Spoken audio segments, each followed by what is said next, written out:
The 365 Pro Wrestling Podcast.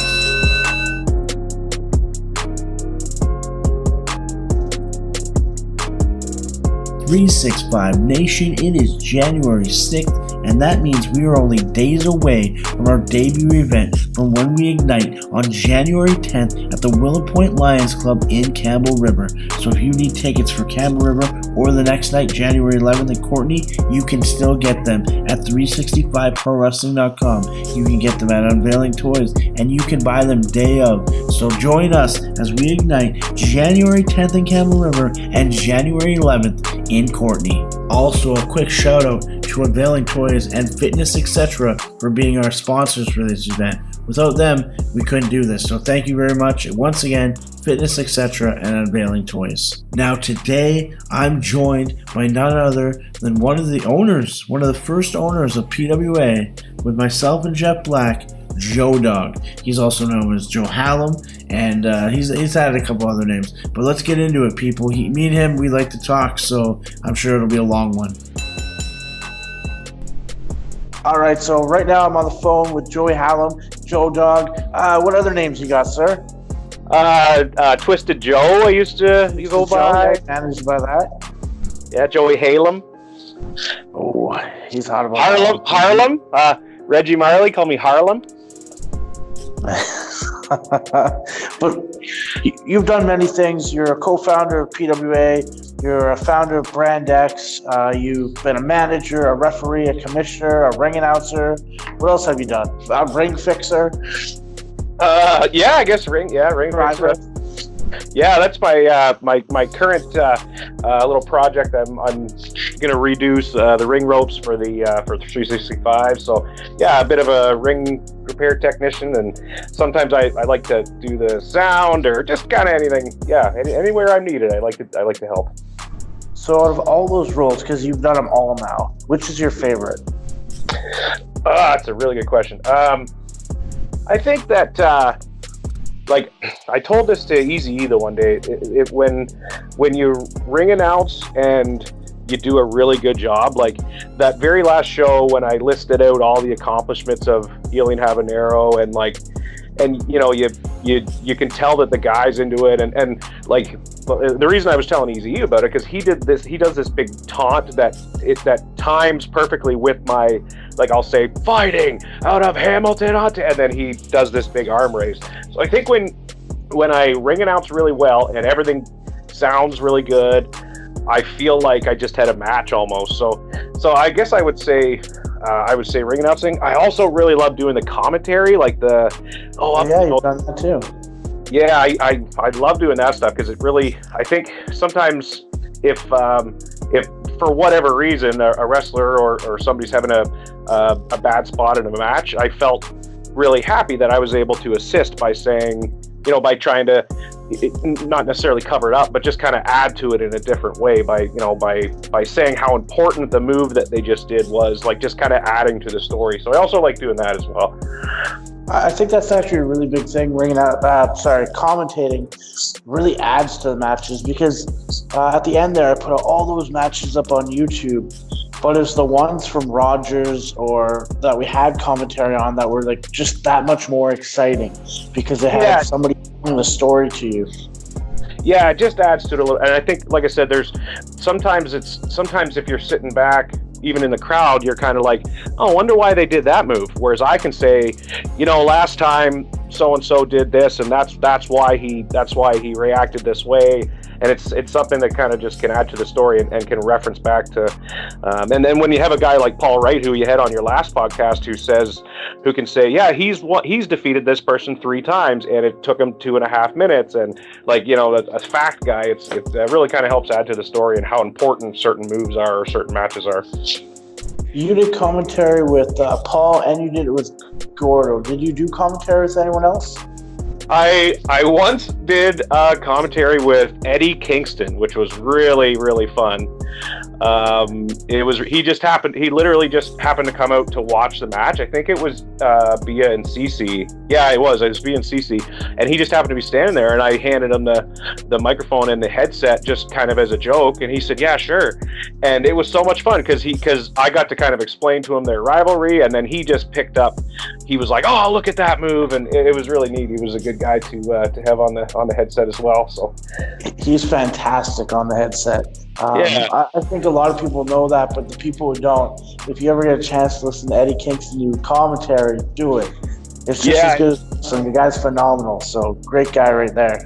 Yeah, you talk about adding to a match, a guy that has, natural, comedic ability. The guy's funny, and he's obviously a very talented wrestler, so he knows the psychology and once again why certain wrestlers did certain moves. Like I think in that match he said, "Oh, you can see how he's, she's tweaking the neck or whatever." It just kind of helps add to it.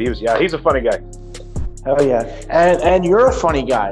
You actually do comedy shows, so that might be not known by every one of our fans, but tell them about how you do shows all over the country.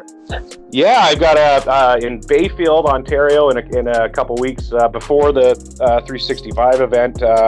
So this will be I believe it's on the 17th in Bayfield.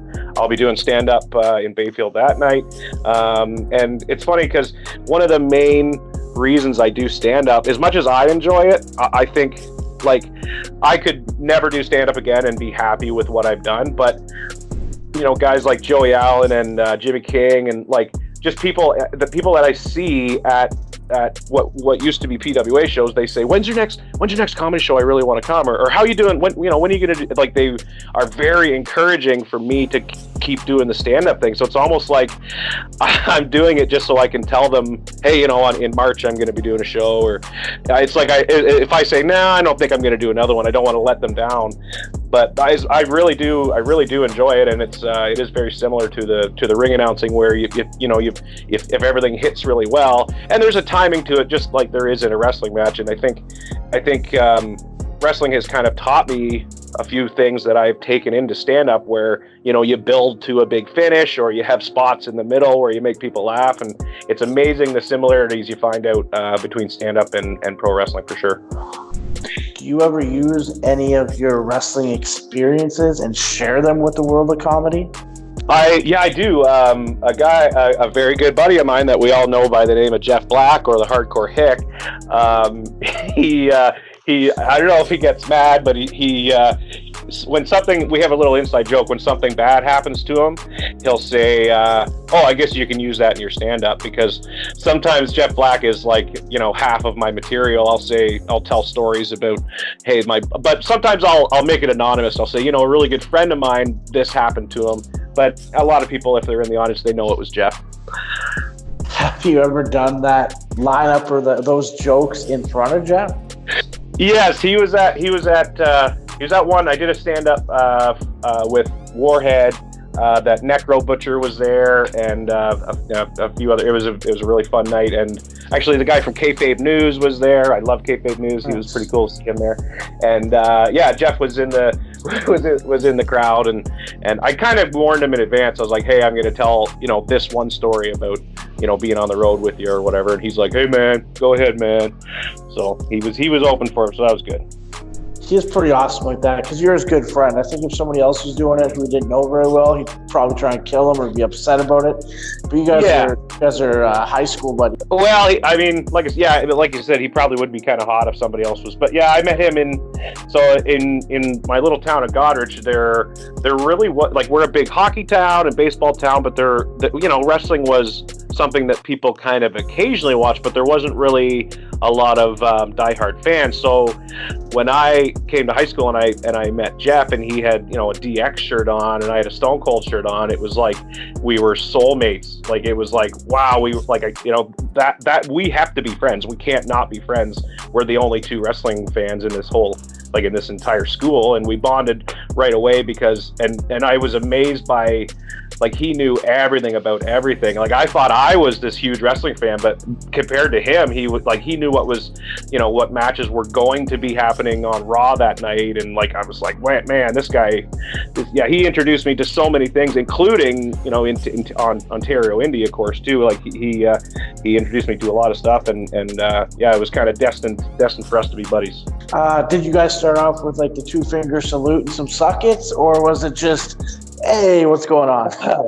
So he was on Students' Council, and he did assemblies, which later on I ended up going to do as well. We were called the Spirit Reps, so it was kind of like you pumped up people at hockey games and baseball games and stuff. Your job was to get the crowd into it and just keep the school spirit nice and high. And I remember that the grade 9 day, the grade 9s always had to dress up as something embarrassing, and the choices were either somebody from Austin Powers and the girls had to be pro wrestlers. And I was like, oh, that's kind of neat. I wonder who picked that. And then The Rock's entrance music hit, and Jeff walked out dressed up as The Rock. And he was like, The Rock says, and he was doing the whole impression. And I was like, who is this guy? Because I started going, Rocky, and nobody else got it. Everybody else around me was like, why is he saying that? And Jeff looked at me and was like, oh, that guy knows what I'm doing. I'm doing a Rock impression. But nobody else knew what he was. They're like, who's he talking about? So yeah, it was that was Jeff. That's pretty amazing. Speaking of comedy and jokers and fun times like Jeff, we both know somebody sneakily likes to rib people. And he's just sitting there rubbing his hands together and smirking. Yeah. Who's that man we're talking about? I'm going to guess that we're talking about the Cuban Sensation, Hylian Habanero. 100%. Yeah, so that guy, when I first met him, it was very similar to the Jeff Black, like, here's another wrestling fan that we have so much in common with, we have to be soulmates. Hylian was the same type of deal, because like so if I had to describe Hylian in one like impression or one word, it would be what? Like he always acts like he's this innocent, like what? No, what do you mean? Like, but we know it's like you're being a dick, and he's like, no, I don't know what you're talking about. I don't know. He just acts like he's this innocent. But when I saw how much he liked to rib but do it in a like, I mean, it's never a mean or vindictive way. When I saw how much, I was like, me and him are going to be a good team for teasing people or ribbing people or stuff like that. So. And they're hilarious little ones that are like just so funny that It's funny you mentioned earlier on the Joey Allen podcast that he's super funny on the internet, but in real life he's really, the Alien's kind of the same way. Like in real life he's quiet and shy, and he's like, no, hey, what's going on? Hey, and I'm like, what are you talking to me like that? You just on Facebook or whatever, you posted this or that, and he's like, no, I don't know what you mean. Like, yeah, he's like this nice little quiet dude, but so funny, back and forth privately. And I was really lucky to actually manage Hylian a couple matches too. Like, and we kind of matched energies. He was this excited running around, and I was like, this goofy rodeo clown character. So me and him, we could. It's kind of like desert island people. Who would you pick to be stuck? And Hylian and I could probably live together if we had to. 100%. He's a great guy. He always puts me up when I'm out there in Ontario, so it's great. But I'm going to end this episode, and I'm going to call you back, and we're going to do another one because right on.